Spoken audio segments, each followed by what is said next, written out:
bom feriadão.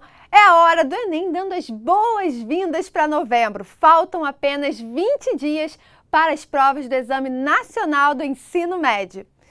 E ano de Enem é assim mesmo, faça chuva, faça sol, seja dia útil, fim de semana ou meio de feriado, a gente precisa dar um gás nos estudos, não é mesmo? Então vem comigo, vamos ver os destaques dessa segunda-feira. E hoje o convidado do programa é o professor de redação Felipe Oliveira de Paula. A teleaula do dia é de biologia. Vamos saber um pouco mais sobre antibióticos e medicina na guerra com Lande Vieira. E no Janela do Enem, o bate-papo é com o estudante de medicina Pietra Carvalho, direto de Recife, Pernambuco. Então vamos embora, pessoal, porque chegou a sua hora, a hora do Enem. Reta final para as provas agora de novembro e uma das principais partes é a redação. Para isso, vou receber o professor Felipe Oliveira dando super dicas para a redação. Tudo bem, professor? Bem-vindo à hora do Enem. Tudo jóia. Muito obrigado pelo convite. Eu fico muito satisfeito em poder contribuir de alguma maneira, ainda mais com esse programa que faz uma diferença danada para a galera que está nessa reta final. Obrigada a você, professor, por estar aqui com a gente. Bom, eu vou direto ao ponto, professor. O que o aluno precisa para tirar uma nota 10 na redação? Então, ao longo dos anos estudando essa prova do Enem, né, eu entendi que existem dois critérios que são levados em consideração na hora da elaboração da prova. Então, assim, para a gente tentar otimizar e ser mais objetivo no estudo, a gente tem que levar em consideração que toda redação que tem caído no Enem até então, né, ela tem um problema, ela aborda um problema estrutural da sociedade, né? Então, é um problema estrutural e recorrente. Por que eu digo isso? É estrutural porque ele vai afetar todas as classes sociais. Então, se a gente pegar como exemplo a violência contra a mulher, a gente vai ver que é um problema, infelizmente, né, que vem acontecendo desde as pessoas com menos poder aquisitivo até as pessoas com grande poder aquisitivo. Então, por isso que é estrutural. E é recorrente porque é um problema que vem acontecendo há alguns anos. Então, não adianta a gente achar, por exemplo, que vai cair um tema da redação, a questão da pandemia atual, a não ser que isso esteja, né, acontecendo há muitos anos, como não é o caso, e só tem, infelizmente também, mas tem só 2 anos, né, só não, né, tem muitos 2 anos. Então, esse uma maneira da gente tentar otimizar o nosso estudo, então não ficar também tentando, achando que vai cair qualquer tema, né, para mim esses dois critérios são essenciais. Uma outra coisa legal para a gente se pensar na hora do estudo da redação é que o que a banca avaliadora quer saber do aluno ou da aluna, né, é a sua capacidade de relacionar o tema ou o problema ali abordado com outras áreas do conhecimento. O que quer dizer? Que o Enem ele passou por algumas transformações até chegar no modelo atual. E o que ele quer saber é se você, diante de um problema como o racismo estrutural, a pobreza, a violência, você consegue pensar esse problema por várias frentes, né? Se você consegue envolver aí o seu conhecimento de sociologia, de filosofia, de biologia, né? E o seu conhecimento de mundo, o seu conhecimento na vida, se você consegue relacionar com algum filme que você viu. Então, independente do tema que cair, esse problema ele tem que ser abordado por diferentes frentes, né? Mostrar que você consegue enxergar esse problema dentro de um contexto maior. Eu acho que esse é o principal objetivo da redação, é para ver se os alunos que estão saindo do ensino médio conseguem ter uma formação integral, uma formação que interliga, né, liga todas as áreas do conhecimento. Então, acho que esses dois pontos aí são importantes. E também que ele esteja ligado com o que está acontecendo na atualidade.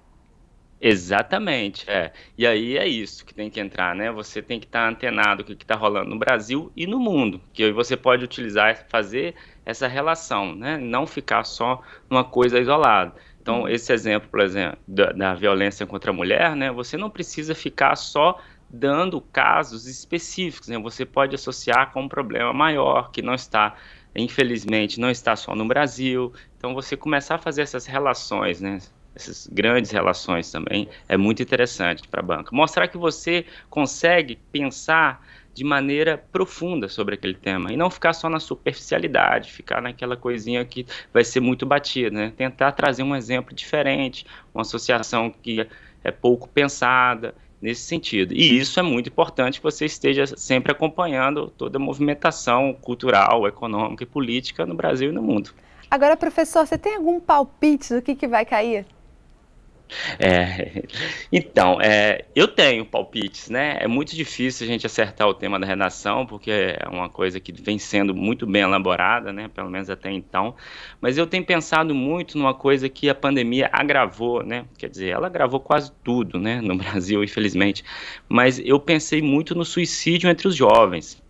O suicídio entre os jovens é uma coisa que cresceu com o isolamento social, infelizmente, né? Isso eu acho que pode ser, que aí entra naqueles dois critérios sobre os quais eu falei, que ele é estrutural, recorrente, e ele foi agravado pela pandemia também, né? E o segundo palpite é a gravidez precoce, que vem acontecendo há um longo tempo no Brasil.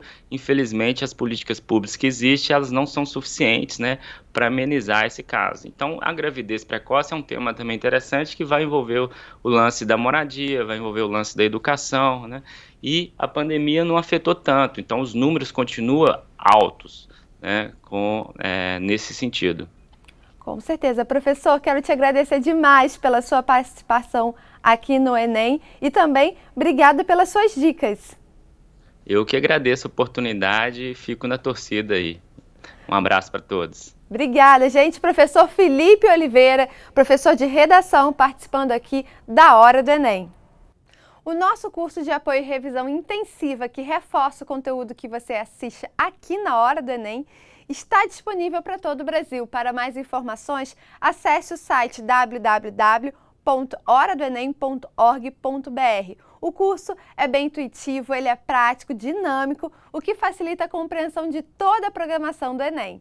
A TV Escola e seus parceiros, com grande experiência em Enem, resolveram dar aquela forcinha a mais nessa missão, disponibilizando o acesso a um amplo conteúdo de apoio e reforço, a fim de proporcionar uma revisão completa com foco exclusivo no Exame Nacional. Os estudantes poderão participar de um novíssimo curso intensivo multiplataforma, com site, aplicativo, e-books, para estimular a preparação da galera que vai fazer as provas do final do ano. Videoaulas específicas com professores especialistas e uma programação completa, incluindo resumos, exercícios, testes online. Essa é a sua hora, a Hora do Enem. E a aula de hoje com o nosso querido Lande Vieira é de Biologia, Antibiótico e Medicina na Guerra. Lembrando que essa aula foi gravada antes da pandemia. É com você, Lande! Ai, Biologia! Biologia, eu lembro das minhas férias em Galápagos. Eu lembro por conta de um rapazinho, Carlinhos Darwin. Ele me deu um bichinho de estimação, era minha tartaruguinha. Quando lembro dela, eu já penso de imediato, por que durou tão pouco? Só vivem uns 250 anos. Não, a gente se apega ao bichinho e ele já nos deixa. Roda a vinheta.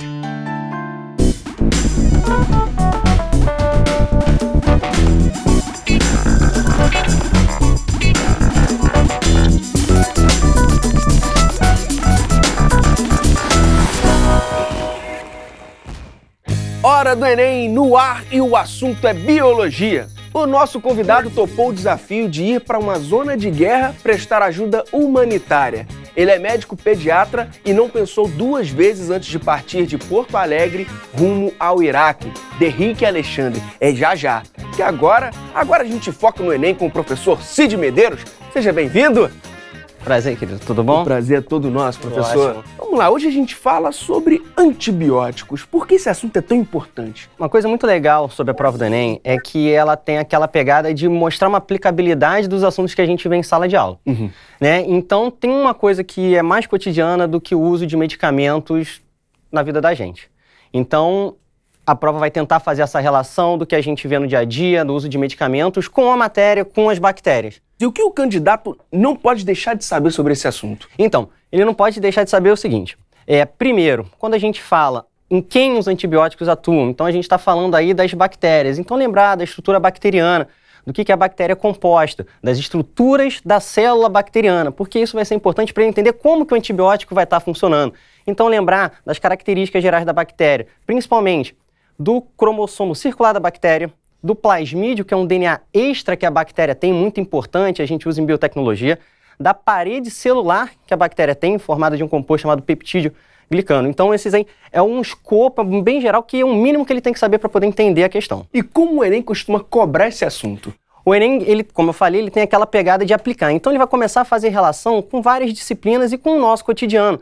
Então, por exemplo, falando do antibiótico, ele pode pedir a ação biológica do antibiótico, ele também pode fazer a relação do antibiótico, por exemplo, com a estrutura química do antibiótico.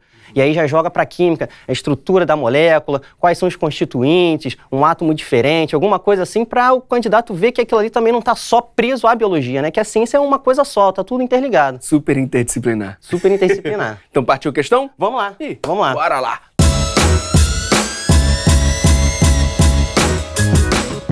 Questão 92 do Enem de 2017, caderno azul, primeira aplicação. Então, coisa muito importante, primeiro, é a leitura atenta que o candidato tem que ter, né? Então vamos lá para a questão que fala o seguinte, olha só. Os medicamentos são rotineiramente utilizados pelo ser humano com o intuito de diminuir ou, por muitas vezes, curar possíveis transtornos de saúde. Os antibióticos são grupos de fármacos inseridos no tratamento de doenças causadas por bactérias. Informação importante. Na terapêutica das doenças mencionadas, alguns desses fármacos atuam. Então, para a gente entender a questão, só pegando o finalzinho dela, ele fala assim, ó, os antibióticos são grupos de fármacos inseridos no tratamento de doenças causadas por bactérias. Então, ele está querendo dizer para a gente o seguinte, que o antibiótico ele é uma molécula específica para as bactérias. Certo. E isso é uma coisa muito boa, muito importante, que eu posso tomar um antibiótico, eu sei que esse antibiótico vai ter atuação contra a bactéria, mas não vai ter atuação contra as minhas células. Então isso é uma coisa muito legal, que o antibiótico ele torna ele mais específico. E aí, fiz aqui rapidinho, para o candidato não esquecer, 4 tópicos de como é que o antibiótico funciona. Então vamos fazer sinal de negativo? Ele inibe, ele impede a produção, a síntese da parede celular, que é aquele revestimento externo que a bactéria tem. Ele pode também atuar na permeabilidade da membrana, alterando a permeabilidade da membrana. Isso vai ter consequência direta no metabolismo da célula bacteriana. Às vezes, um composto não passa pela membrana, importante para a bactéria viver, já era, ela vai morrer. Atrapalha a produção de proteínas, principalmente, por exemplo, atuando em cima dos ribossomos das bactérias, que são diferentes do nosso, importante pra caramba. Lembra que eu falei? O antibiótico é específico, então vai atuar em cima desse ribossomo e não dos ribossomos da minha célula. Características das bactérias. Das bactérias, que são, né, lembrando que o ribossomo é ele que vai fazer a síntese, a produção de proteínas e inibindo, atrapalhando o metabolismo dos ácidos nucleicos. Aí lembra lá, né, pessoal? O que é ácido nucleico? DNA e o RNA. Então os antibióticos eles vão estar atuando em um desses 4 grupos aqui da bactéria. Então quando a gente volta aqui para a questão, ele fala, ó, na terapêutica das doenças mencionadas, algum desses fármacos atuam. E aí vamos lá para as opçõezinhas. Beleza. Letra A, ativando o sistema imunológico do hospedeiro. Lembra? O antibiótico, ele atua na bactéria, ele não vai mexer com as minhas células. Verdade. Então a letra A não pode. B, interferindo na cascata bioquímica da inflamação. Cascata bioquímica da inflamação, preciso entender isso. Né? Cascata bioquímica da inflamação é o seguinte, são várias reações químicas que vão acontecer, químicas e celulares, que vão acontecer para que as minhas células de defesa possam fazer esse combate. A inflamação é consequência de algo, é uma resposta a algo. Então, é um processo natural, tá, de combate que vai acontecer. Então, eu tenho um aumento da chegada de sangue naquele local onde eu tenho a bactéria. Para chegar mais células de defesa, né? Eu vou aumentar o caminho para chegar mais soldadinhos, para chegar mais células de defesa. Pô, eu não quero interromper a cascata bioquímica de inflamação, porque é uma coisa que está ajudando a fazer esse combate. Então, não pode ser essa também. Não pode ser. Removendo toxinas sintetizadas pelas bactérias. Pô, pensa, eu tiro a toxina. E a bactéria?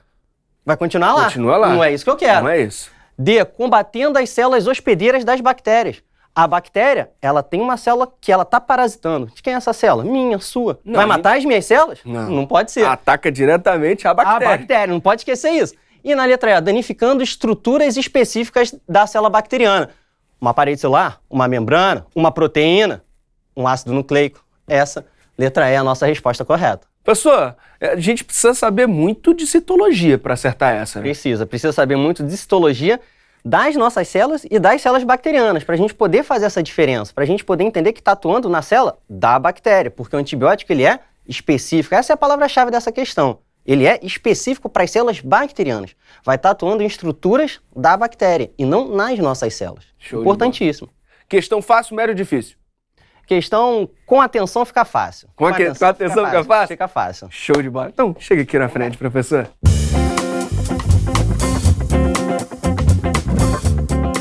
Para quem quer se aprofundar mais nesse conteúdo, mandar bem numa questão como essa, qual o seu conselho? Vocês procurando aí na internet, vocês acham vários documentários legais que mostram como é que essas bactérias estão atuando no nosso corpo, né, no aspecto de saúde, como que elas estão atuando na natureza, né, fazendo a relação com a agricultura, porque tem bactérias que são boas pra gente, são boas para outros seres humanos. Então é só procurar, tem sempre uns documentários muito interessantes aí que a gente acha fácil por aí. Show de bola. Professor Cid, muito obrigado. É isso, querido. Até a próxima. Volte sempre. Tomara. Também já está no ar o percurso educativo de Biologia da TV Escola, uma plataforma gratuita para te ajudar a arrasar no Enem. Então corre lá, tvescola.org.br/percursos. Já pensou em pegar as folgas do trabalho, fazer as malas e partir para uma zona de guerra? Foi isso que o nosso convidado fez. Ele é médico pediatra e se voluntariou para trabalhar em Mossul, no Iraque. O nome dele é Derrick Alexandre. Chega mais. Por gentileza, doutor. Tudo bom? Tudo bem? Prazer. Seja bem-vindo, o prazer é todo nosso. Vem cá, conta pra gente, como é que foi isso? Como foi essa experiência? Como você foi parar no Iraque? Pô, então, foi um pouco fruto do acaso, um pouco um sonho antigo que eu tinha, assim, de ir para um lugar, tentar ajudar com a minha profissão, mas num contexto bem diferente daquilo que a gente está acostumado, né? Então era um sonho antigo, até da faculdade, quando eu era adolescente, né? Na verdade aconteceu num amigo meu que conhecia uma amiga que estava trabalhando lá numa ONG, me marcou num post dessa ONG numa rede social e comecei a acompanhar o trabalho deles. E aí vi que eles estavam precisando de médico de maneira bastante urgente, eu tinha umas folgas no trabalho para tirar e acabei indo, assim, sem pensar muito, na verdade. Sem pensar muito, pegou e foi. E vem cá, como foi se deparar com essa diferença social, cultural, quando você chegou lá? Muito complexo, assim, é uma mistura de sentimentos, né? E no início você fica só observando, é tudo muito diferente, mas é extremamente enriquecedor você estar num lugar com pessoas que têm uma cultura que é completamente distinta da tua, né? Muito desafiador, mas extremamente enriquecedor, assim, como experiência. E como foi a reação da família, dos amigos, quando souberam que você ia para o Iraque? Foi bem variável. Teve gente que arregalou os olhos, né, e falou, mas você tá louco, não vai para lá, e olha só, vai para outro lugar. E outras pessoas simplesmente olharam e falaram, nossa, que legal, vai mesmo, dando a maior força, assim. Aí, aos poucos, eu fui explicando, não, onde eu vou é uma zona que não tá mais em guerra, é bem seguro, é até mais seguro que o Brasil no momento, então, com o tempo foi acalmando os ânimos e deu tudo certo, ninguém ficou morrendo de preocupação, assim. Como foi a barreira da língua? Já falava árabe? Não sei falar oi, tchau e deu, assim, mas foi bem interessante, né? Bom, sempre tinha um intérprete junto, né, então isso aí facilitava. Só que é bem diferente, você leva mais tempo para você conversar com o paciente, porque você precisa passar por um intérprete, às vezes não era um intérprete profissional, então às vezes você via que eles traduziam um pouquinho menos do que a pessoa falava, um pouquinho mais, então às vezes tinha que confirmar, é isso mesmo que ele entendeu, que eu perguntei. E a adaptação foi difícil? Foi mais fácil do que eu imaginei, assim, na verdade, eu trabalhei na região de Mossul, que é a segunda cidade mais populosa do Iraque, né, e aí a gente trabalhava num campo na verdade não são refugiados, né, a gente chama lá de deslocados, porque eles são refugiados do próprio país, né, então muda o termo, né, e isso tem várias implicações nesse processo, né, então eles foram deslocados de Mossul nos conflitos ali, e aí estão na periferia em campos de deslocados, né? E aí a gente estava alojado, a ONG, o pessoal da ONG, os voluntários, né? A gente ficava na cidade de Erbil, que fica no Kurdistão iraquiano, né? Que é aquela região mais autônoma, assim, que é uma outra cultura, outra língua, mas que ainda é oficialmente Iraque, né? E aí a gente pegava todo dia uma van até esse campo, a gente dava o quê? Uns 45 minutos, eu acho. E para minha surpresa, até essa parte do Kurdistão, que não foi atingida pelos conflitos, é uma área muito desenvolvida, assim, né? Então eu achei que ia chegar lá e ficar numa barraca, e a gente ficou numa casa de um padrão bem bom, num condomínio fechado, com internet 24 horas por dia, água encanada, água quente, comida, todo tipo de comida que a gente quisesse, assim. Então, já nessa parte foi fácil, assim, né? E também porque a equipe lá era muito acolhedora, né? Tinha basicamente os voluntários, então pessoas que vinham do mundo inteiro, assim, América do Norte, Europa, e todo mundo muito motivado, muitos deles já com outras experiências de voluntariado em áreas humanitárias. E aí tinha a equipe de lá, que a maioria eram curdos, né, que iam trabalhar lá também, né, porque eles já conhecem a língua, já conhecem a cultura. O que a ONG lá conseguia contratar de gente local, eles faziam, né, porque para eles também é interessante você poder movimentar um pouquinho a economia local e também ter gente que está ali mais para um projeto de longo prazo, não tanto assim depender de gente que vem ficar algumas semanas, um mês ou dois, né. E esse pessoal era muito receptivo, assim, eu já tinha visitado o Egito uns anos atrás, e uma coisa que marca muito no pessoal do Oriente Médio, eles são extremamente receptivos, muito fraternos, você chega, eles te tratam como se fosse da família, te levam para tudo quanto é lugar, quer te mostrar que aqui não é bem assim, né, não é tão ruim quanto as pessoas pensam, esquece o que você viu na TV, olha que legal isso aqui, e vão te explicando. Então foi muito legal, assim, você vai quebrando tabus. E é impressionante, é que nem quando você vê os gringos perguntar, não, mas o Brasil fala espanhol, né? A capital do Brasil é Buenos Aires, né?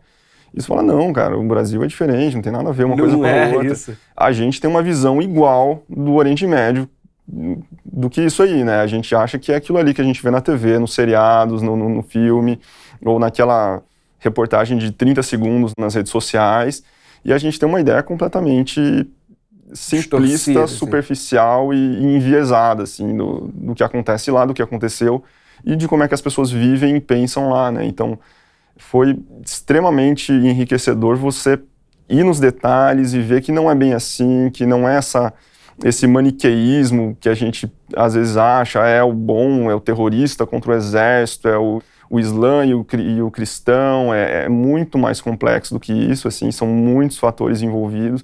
Se a gente for entrar um pouco assim no conflito que gerou essa crise humanitária lá, né, que foi na verdade a chegada do Estado Islâmico na cidade de Mossul e que dominou a cidade durante 3 anos. Para reconquistar essa cidade, o exército iraquiano, apoiado de outras milícias e de exércitos ocidentais, gerou um conflito que durou quase 1 ano que devastou a cidade. Assim, metade da cidade, onde moravam 1 milhão, 1,5 milhão de pessoas, completamente ruínas, né, virou pó. Aí acabou, não tem casa, não tem trabalho, às vezes não tem nem família, e aí deslocaram 1 milhão de pessoas para fora, assim, e vivendo em barracas ali. E aí você começa a perguntar, mas como é que foi isso aí? Como é que o Estado Islâmico conseguiu tomar nessa importância tão grande, né, de conseguir dominar a 2ª maior cidade do Iraque, e durante 1 ano ninguém foi lá e ninguém conseguiu tirar eles dali, né, e às vezes algumas pessoas até acolheram eles, né.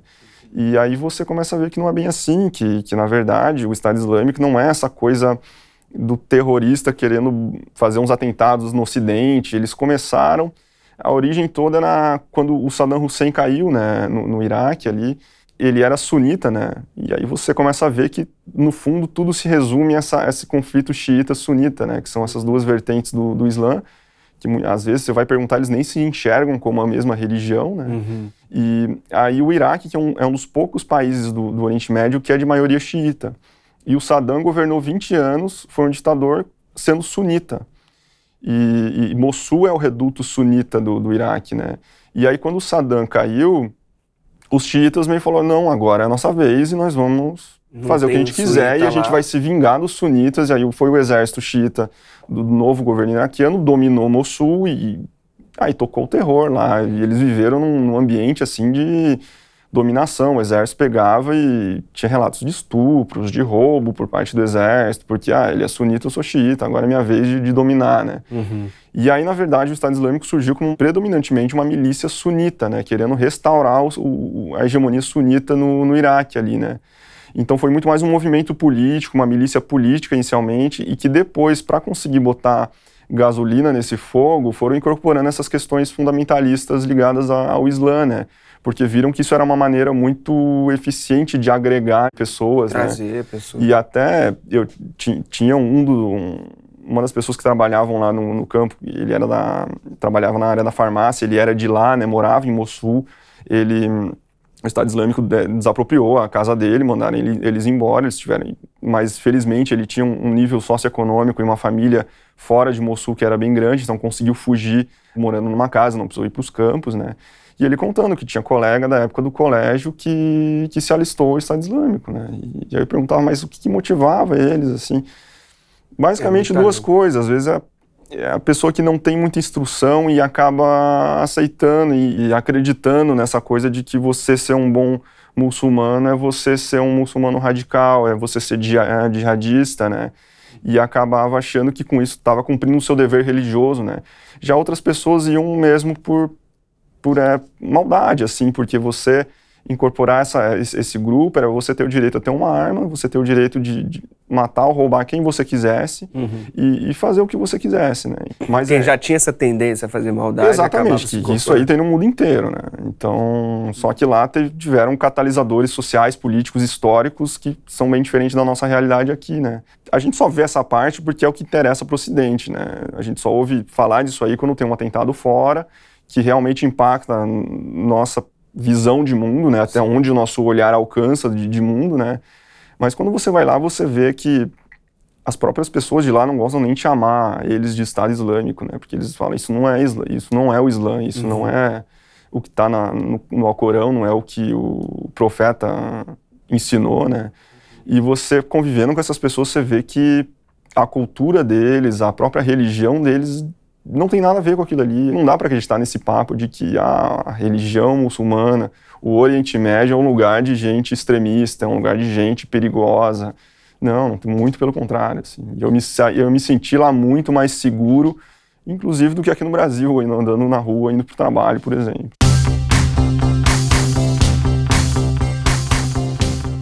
E tem uma preparação especial para os médicos voluntários que vão para lá? Quando é para um período de curto tempo, assim, nem tanto. É mais no dia, o primeiro dia a gente vai só observando, eles vão mostrando como é que é o funcionamento daquele hospital improvisado que tem no campo, e aí a gente vai observando e a gente vai aprendendo no dia a dia, até porque eu fiquei 3 semanas lá, eu não tinha muito tempo para aprender, que eu já tinha que começar a trabalhar, porque eu ia ter... Já chegava com a mão na massa. Exatamente. Mas foi interessante, assim, porque... Eu era, no grupo que eu estava, eu era o único brasileiro, né? A maioria vinham da Europa, Estados Unidos, Canadá. Como eu já trabalho no SUS aqui, me formei tudo no SUS, a gente está um pouco mais acostumado a trabalhar em situações com bem menos recursos, assim, né? Então, deu para perceber que, e até depois os supervisores lá comentando, né? Foi uma coisa que me facilitou ter esse processo de adaptação, né, no início. Pois é, você trabalha no SUS, então qual o paralelo que você faz, tanto positivo quanto negativo, com a situação que você viveu no Iraque? Olha, eu sempre digo que trabalhar no SUS é uma mistura de frustração e sensação de dever cumprido, né? Porque você está trabalhando em situação que não é ótima, né? Você estuda a medicina, você olha os livros e na hora de aplicar o paciente você não tem todos aqueles recursos que você aprendeu a usar, porque simplesmente o nosso sistema não funciona do jeito que deveria, né? Então você está constantemente se adaptando e às vezes se frustrando de saber, pô, eu acho que esse paciente precisa disso, desse exame, precisa de um acompanhamento, mas você sabe que ele não vai conseguir tão cedo e às vezes não vai conseguir nunca. E você vai se adaptando, assim.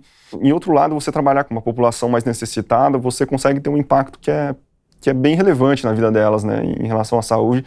E isso te traz uma alegria, uma sensação de realmente de conseguir contribuir, né, para o bem-estar dessas pessoas que, no geral, na média, acaba superando essa sensação de frustração, né.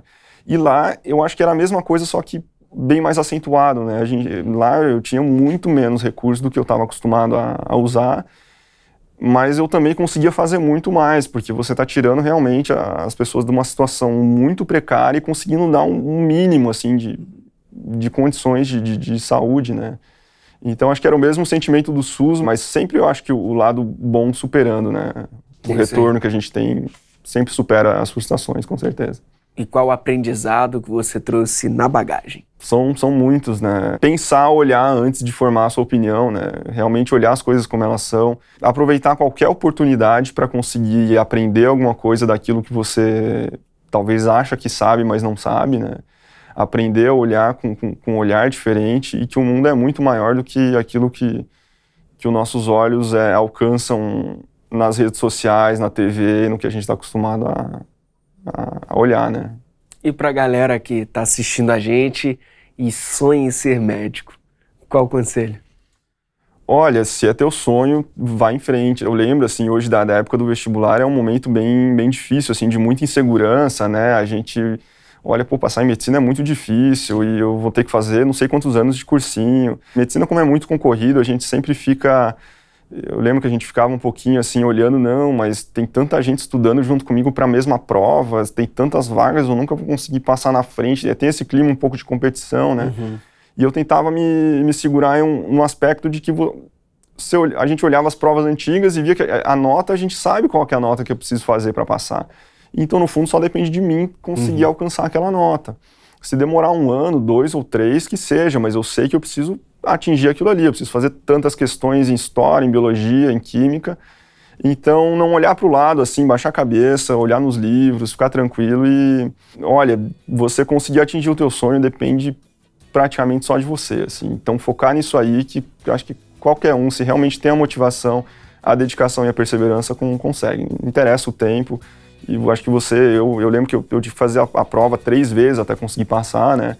E fica aqueles 2 anos estudando e você parece que não está saindo, que você dá 2 passos para trás, mas no fundo compensa, assim, e você vê que é todo um processo que era necessário para você amadurecer e conseguir atingir o teu sonho, né? Abaixar a cabeça só para ler mais. Exatamente, senão cabeça erguida.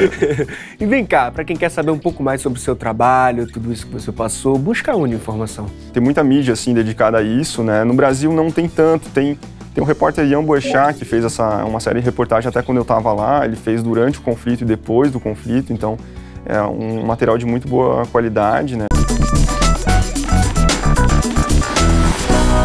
E no Janela do Enem de hoje, vamos conversar com a Pietra, direto de Recife. Tudo bem, Pietra? Bem-vinda à Hora do Enem. Tudo bom, obrigada. Pietra, estou sabendo que você fez o primeiro Enem em 2017, engravidou e agora retornou para os estudos. Queria que você me contasse um pouquinho de como foi toda essa experiência. Assim, né, foi um pouco tenso, porque não é nem um pouquinho fácil a gente ter que lidar com a responsabilidade de cuidar de outra pessoa, a pressão com tudo isso, mas ao mesmo tempo é muito bom tá podendo voltar a estudar, porque é uma coisa que é muito importante, né, para o crescimento da gente, é uma coisa que eu senti muita falta o tempo que eu passei longe, e eu sou muito grata, assim, por poder estar voltando, ainda mais com a motivação que eu tenho hoje, né, que é de poder crescer na vida para cuidar da minha filha. E você quer fazer medicina? Isso. E como tem sido a sua rotina diária, né, com a bebê e também com os estudos? Assim, a gente, quando ela nasceu, foi um pouco mais complicado, porque eu tive que lidar com a adaptação, né, de ter um bebê e de estudar para o vestibular, mas hoje já tá mais fácil, ela já fica um pouco sozinha, né, assim, assistindo alguma coisa, fazendo alguma coisa. E aí é o tempo que eu tenho para poder assistir minhas aulas, estudar. Eu também tenho a ajuda da minha família. E aí, quando eu não estou com ela, eu estou estudando. Quando eu paro um pouco de estudar, eu dou um pouco de atenção a ela. E você tem feito simulados, tem treinado redação?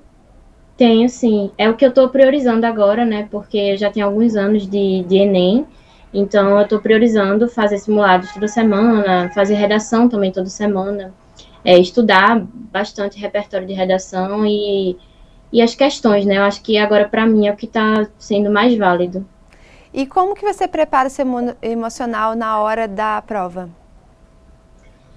Na hora da prova é bem complicado, porque a gente fica nervoso, né? É todo um ano de preparação, todo um investimento, mas eu tento pensar que eu só vou ali colocar em prática tudo que eu tô carregando de bagagem, né? Tudo que a gente traz de bagagem ao longo de todos esses anos, a gente vai colocar em prática. Infelizmente, não é uma coisa tão certa, pode dar certo, pode não dar, né? Independente da gente estar preparado.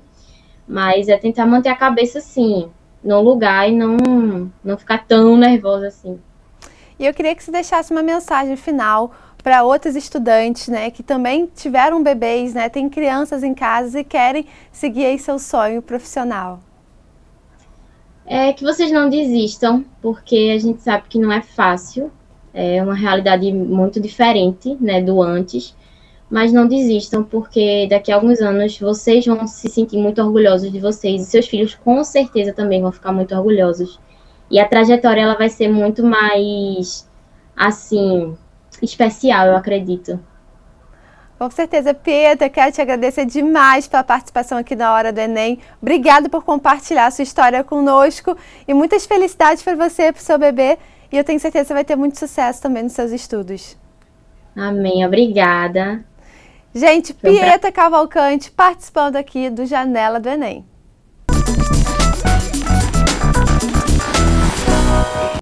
E estamos chegando a mais um fim da Hora do Enem. Mas, gente, como o ano passou rápido, não é mesmo? Já estamos em novembro e as provas estão chegando. Mas lembre-se que fim de semana tem maratona sempre aos sábados a partir de 1 da tarde e aos domingos começa a partir das 6 da manhã. E tem ainda o nosso canal no YouTube, que tá tudo lá para você fazer a revisão que você precisar. Quer reforçar seu programa de estudos? Acesse o curso intensivo multiplataforma. Mande sugestões e tire também dúvidas pelo WhatsApp. Você pode participar aqui conosco do Janela do Enem. Marque a gente também nas redes sociais através da hashtag Hora do Enem, @TV Escola e @Tatiana D'Angelo. Quero acompanhar de pertinho, tudo que vocês estão fazendo nessa reta final. No mais, agora falta muito pouco para as provas, que estão chegando logo ali, agora no dia 21 e 28 de novembro. Então, gente, cuide-se bem da sua alimentação e do seu sono. Comer bem não significa comer muito. E dormir bem também não significa dormir demais, não é mesmo?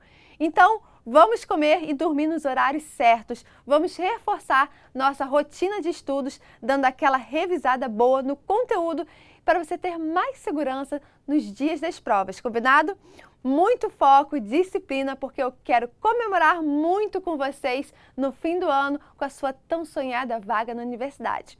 Então, gente, amanhã tem muito mais conteúdo aqui na Hora do Enem. Muitos beijos para vocês, abraços e bons estudos. Até amanhã, tchau, tchau!